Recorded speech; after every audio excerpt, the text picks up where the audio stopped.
배가 거듭될수록 딱딱 맞아 떨어집니다, 여러분. 자, 지난주에 가짜뉴스 또 어떤 뉴스가 있었는지 3위를 발표할 시간입니다, 여러분. 뭡니까? 3위! 매체 조선일보입니다. 조선일보. 요즘에 아유, 참. 미리 말씀을 드리겠는데 조선일보는 그냥 진짜 뉴스만 나올 때 해주면 안 될까요, 차라리? 저도 이제 그러려고 했는데 이게 그 정말 그 약간 역차별 비슷한 게 조선일보는 어지간하면 패스를 해요. 네. 좀 문제 많은 기사를 하더라도 조선일보 하고 넘어가는데 이번에는 좀 심해요. 계속 걸립니다. 걸렸구나. 네. 근데 눈썹을 이렇게 예쁘게 칠하고 오셨어요? 제가 지금 요 녹화하러 오기 전에 TBS 방송을 하고요. 아니, 그 계속 보면 참 고우셔가지고 제가 분장팀에서 네. 저 신경을 좀 써주십니다. 자, 조선일보 제목은 방송사 시청자위원회 노조 참여 의무화. 땡땡땡. 빠밤 요 기사군요. 경영진한테 프로그램 보고도 받는다. 요게 지난주 10월 6일자 토요일자 일면에 실린 기사입니다. 네? 10월 6일 일면에 실린 기사입니다. 방송 관련 뉴스를 일면에다가 실었어요? 제가 봤을 때 조중동 토요일자를 유심히 좀 살펴봐야 됩니다. 우리 먹거리예요. 토요일자에 은근 사고를 많이 칩니다. 이상한 기사를 많이 넣는다. 토요일자라고 해서 사람들이 별로 안 볼 거라고 생각을 하나 봐요. 예전에 그 간장종지 사건 있지 않습니까? 간장게장. 중앙일보 말고 그 조선일보 간장종지. 저 중국집에 가서 맞다. 간장종지 2명 갔는데 간장종지 하나 줬다고. 그 토요일자에 실린 거예요. 한현우인가? 네. 이 토요일자에 그런 기사들이 많이 실리거든요. 근데 저도 이거 처음에 토요일자 조선일보 보고 깜짝 놀랐어요. 방금 선배가 얘기한 것처럼 이게 왜 일면에 실렸지?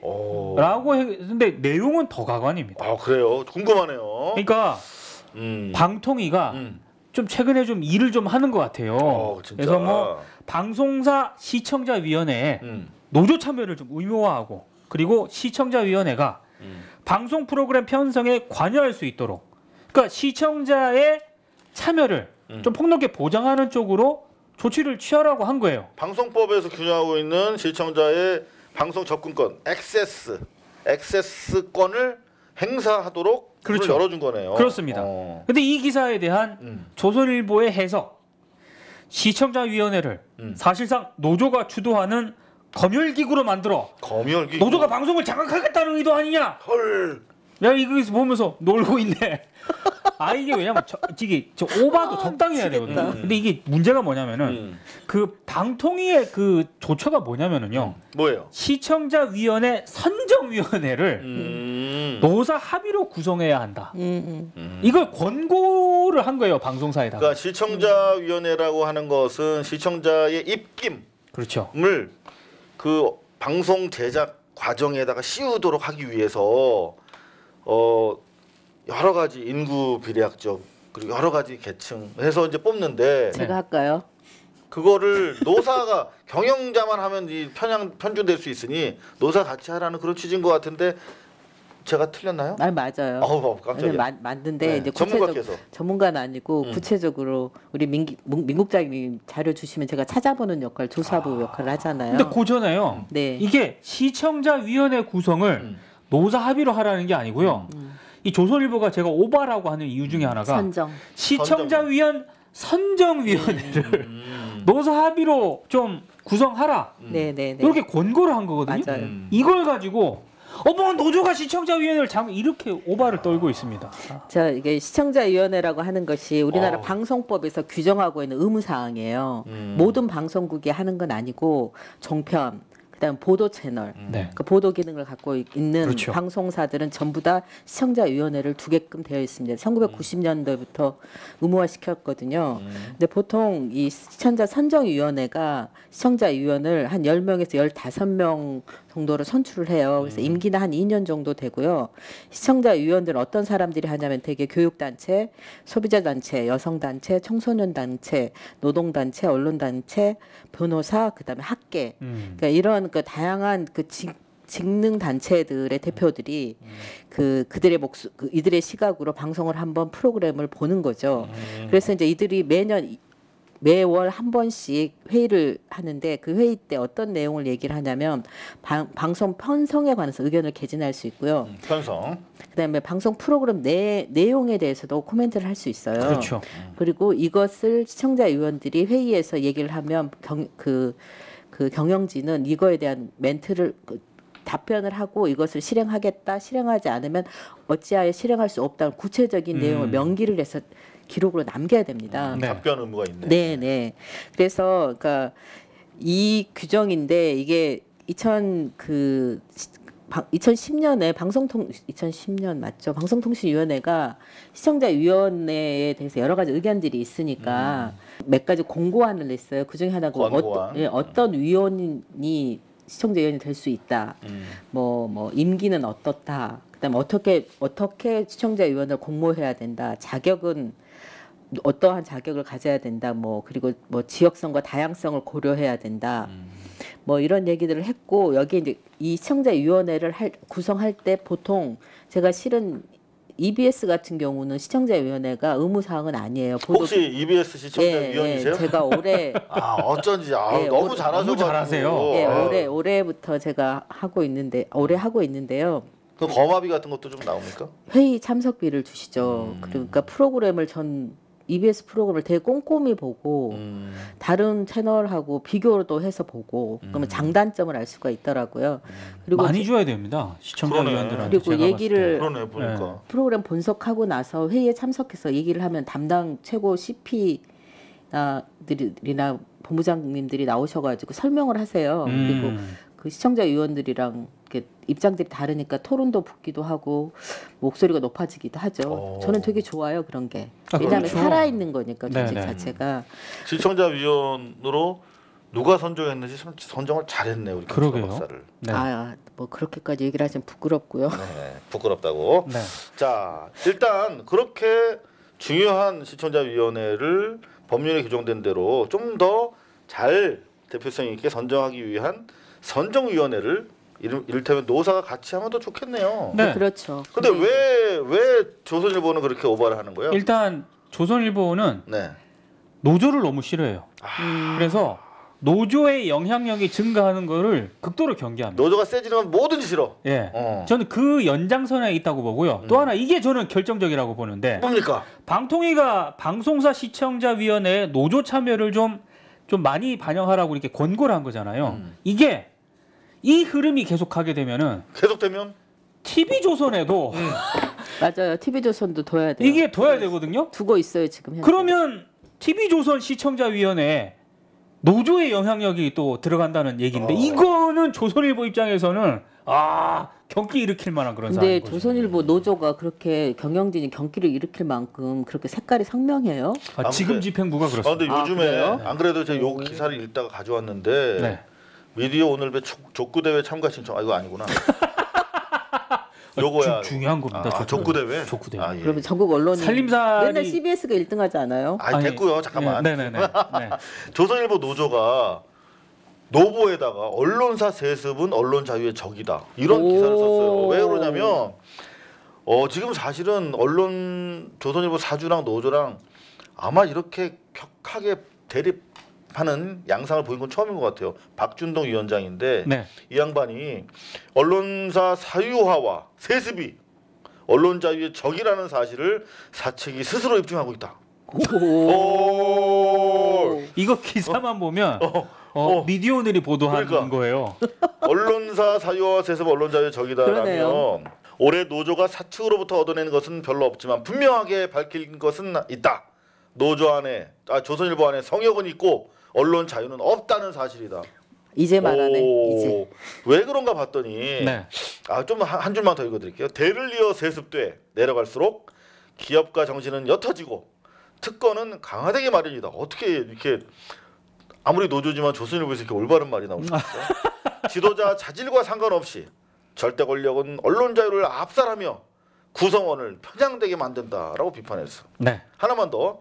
편집권 독립을 위한 장치가 아무것도 없는 상태에서 사주가 인사권을 확 틀어지고 장기 집권하며 세습까지 하는데 언론 자유가 살아있을 걸 기대하는 건 자체가 어불성설이다. 직장에서 도태될 자유를 각오하지 않는 한 사주 방가 일당이래. 일파의 심기를 거스르는 기자는 나오기 힘들다. 노조라는 공적 조직마저 성역을 침범했다고 패싱 당하는데 무슨 말 하겠냐. 이게 무슨 말이냐면 노조에서 이제 임금 협상하면서 임직원 총 임금이 2007년에 439억이었는데 10년 뒤인 2017년에 405억이었대. 그러니까 10년이 지났는데 직원들 임금은 30억 이상 줄어들었잖아요. 근데 보니까 배당, 주주 배당, 방씨 일가한테 가는 돈은 2007년 54억에서 10년 뒤에 123억, 2.5배 정도 늘어난 거야. 그러니까 니네 배당만 하지 말고 우리 월급 좀 인상해줘라고 얘기를 했잖아. 근데 이걸 가지고 성역을 넘었다. 네. 사측이 라며 패싱하기 시작한 거죠. 좀 싸움이 붙은 겁니다. 제가 봤을 때 이 조선일보 노보 있지 않습니까? 이거는 조선일보 경영진에서 그 절대로 건드리면 안 되는 3가지 키워드를 다 건드렸어요. 3가지? 사주, 네. 족벌, 세습.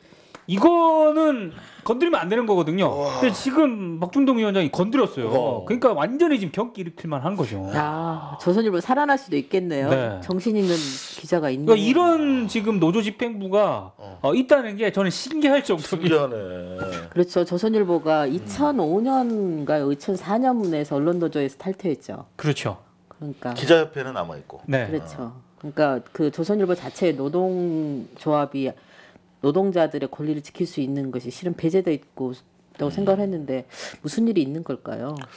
실제로 조선일보 그 미디어 그룹 같은 경우는 방송도 하고 뭐 이게 그 출판도 하고 여러 가지 사업을 하는데 소유 구조 자체가 우리나라 재벌의 소유 구조하고 같습니다. 출자 순환 구조를 가지고 있고 실제로 가장 홀딩 컴퍼니 즉 지주회사에 해당하는 것이 조선일보인데 여기에 주요 주주들이 방씨 일가가 80% 이상의 지분을 갖고 있는 걸로 80%. 제가 2012년, 14년 통계였거든요. 네. 제가 그렇기 때문에 지난번에 그 김대중 정부 당시에 세무조사했잖아요. 네. 조선일보. 네. 네, 그렇죠. 그 재판을 제가 한 번도 안 빠지고 다 들어갔어요. 그랬어요. 네. 오, 재밌었겠다. 그래서 그게 이제 DJ 때 시작돼서 노무현 정부까지 계속 재판이 이어졌어요. 네. 그래서 너무 재밌는 거야. 가서 이제 앉아 있으면 그 방치 사주들이 와요. 그 편집장부터 쫙 와 재판 받으러. 네. 그래서 보면은 무슨 뭐 다 지분이 차명 계좌야, 다 차명 지분들이야. 그래서 거의 100%예요. 그러니까 가족 신문이야. 그러니까 이 방씨일보는 조선일보는 조선일보가 아니라 그냥 방씨 일가의 패밀리 페이퍼다 이렇게 보면 돼요. 그때 보면 다 이렇게 차명으로 해가지고 삼성 에버랜드랑 똑같아. 삼성이랑. 맞아요. 그렇게 해가지고 끝나면 이제 내가 막 인터뷰를 다녔어. 이렇게 엘리베이터 쭉 쫓아가가지고 그때 방 사장 그 오늘 재판 결과 어떻게 생각하십니까? 이거 차명으로 이렇게 관련이 되는 겁니까? 막 이렇게 인터뷰 따잖아요. 그러면 이제 막 편집국장 이상철인가 뭐 이런 사람들이 있어. 와 몸싸움하고 다 찍어서 방송 내고 막 그랬어요. 그랬더니 한 3번 정도 했어. 그랬더니 조선일보 비서실에서 전화가 왔어요. 네. 비서실에서 그때 미디어 비평인가 사실은 할 때인데. 맞아요. 네. 그래서 문화일보에 있다가 그 비서실로 간 우리 동기가 하나 있었어. 네. 근데 그 친구가 이상호 씨 잘 있어. 왜? 그랬더니 야 우리 오나가 무슨 일이 있어도 이상호를 꼭 조선일보로 데려오란다. 원하는 대로 모든 조건을 들어줄 테니까 반드시 이상호 기자 쟤를 데려와라 조선일보로. 네. 전화를 딱 끊고 에이 딱 끊고 야 정말 무서운 사람이구나 저 사람들. 그러니까 저놈을 데려오라는 거야. 그렇죠. 야 그렇게 그런 거 아닙니까? 너무 센 적이 있어.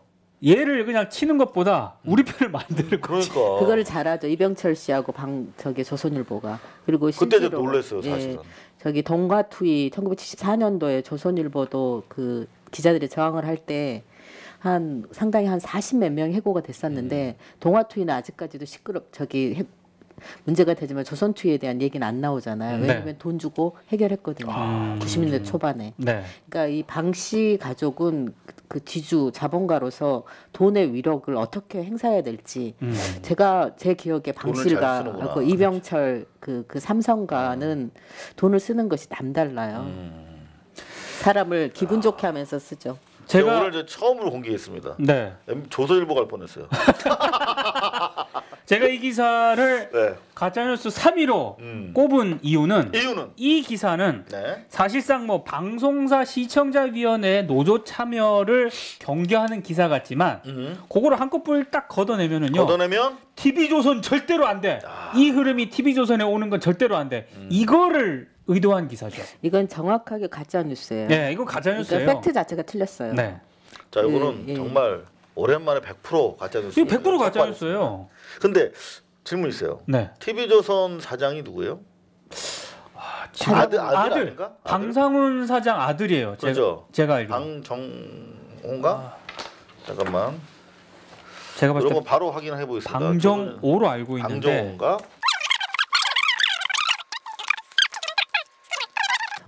TV조선 대표이사 전무 맞네. 어우, 정확하신데요. 네. 1978년생이면 나이가 그러니까 이제 아들이 그 JTBC랑 비슷한 거 아닙니까? 그렇죠. 똑같아요. 네. 홍정호. 그 2세한테 이른바 미래 먹거리인 그렇죠. 인쇄 공장에서 이제 텔레비전 공장으로 네. 2세들을 앉혀놓고 얘네가 잘 이거를 그야말로 가문의 먹거리를 지켜줘야 되는데 네. 이런 식으로 노조의 힘이 생기면은 안 된다. 그러니까 아빠 차원에서 쳐주는 거구나. 그렇죠. 제가 봤을 때 이런 흐름 자체가 TV조선으로 옮겨오는 거를 최대한 경계하는. 그래서 제가 봤을 때는 특히 이거를 왜 그 토요일자 일면에 실었을까? 저는 그 맥락을 좀 살펴봤거든요. 그러니까 국정감사를 앞두고 이 기사를 일면에 실었거든요. 자, 국회 문방이요. 이거를 이슈화하라. 자한당에다 이렇게 툭 던져준 거구나. 자유한국당이요. 이걸 이슈화하라라고 지침을 내린 게 아닌가. 전 이렇게 읽었어요. 하지만 하지만 알고 보니까 가짜 뉴스야. 가짜 뉴스예요, 이거는. 실패했네요. 너무 가짜 뉴스예요, 이거는.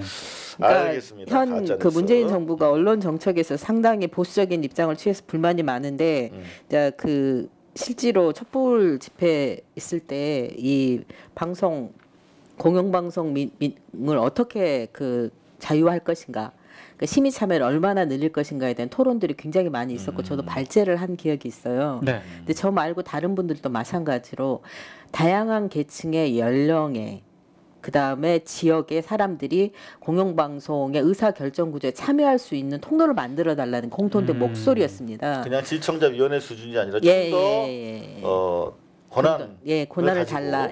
그런데 이제 이루어지진 않았지만 이거에 대해서 그 당시에 그 문재인 정부의 언론 그러니까 최고 그 권력층들이 와서 들었었거든요. 이제 그들이 이제 어떤 식으로든 그 제도 내에서 이걸 한번 만들어 보려고 하는 움직임 중에 하나가 시청자위원회의 권한을 강화하는 걸로 지금 흐르고 있는 것 같은데요.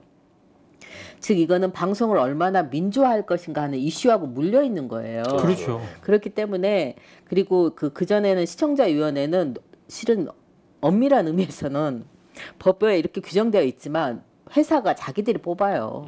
자기 입맛에 맞는 사람. 작년 같은 경우는 KBS에 박근혜 변호인단들도 시청자위원회 들어가고 그랬잖아요. 그렇죠. 작년에. 네. 그럴 정도 자기 입맛에 맞는 사람 지금까지 뽑아왔거든요. 그러니까 TV조선만 그런 게 아니고 JTBC도 그랬고 MBN도 그랬단 말입니다. 그다음에 채널A도 그랬고. 하지만 이거에 대해서 좀 더 그 선정 기준을 높고 참여를 확대하려고 하니까 싫은 거죠. 그렇죠. 브레이크가 들어오고 그 과정에서 무리하게 그렇죠. 오보 가짜 뉴스 여기에 이제 그 국감을 앞두고 자유한국당하고 이슈파이팅을 한번 협력해서 콜라보를 해서 한번 해보겠다는 의도가 드러난 명백한 이거 왜곡도 아니고 조작도 아닌 사실을 그 가짜 팩트가 정확하지 않는 정확한 가짜 뉴스인 거죠. 가짜 뉴스로 정치 공세를 벌이려다가 우리 민환 와치견 민동기 국장한테 딱 걸렸습니다. 수고하셨습니다. 3위였습니다. 고발뉴스 유튜브 채널 뉴스방은 이상호의 사실은 7회 방송을 통해 고발한 삼성전자 수천억 비자금 환수를 위해 청와대 국민청원을 시작했습니다. 여러분의 많은 관심과 참여 부탁드립니다.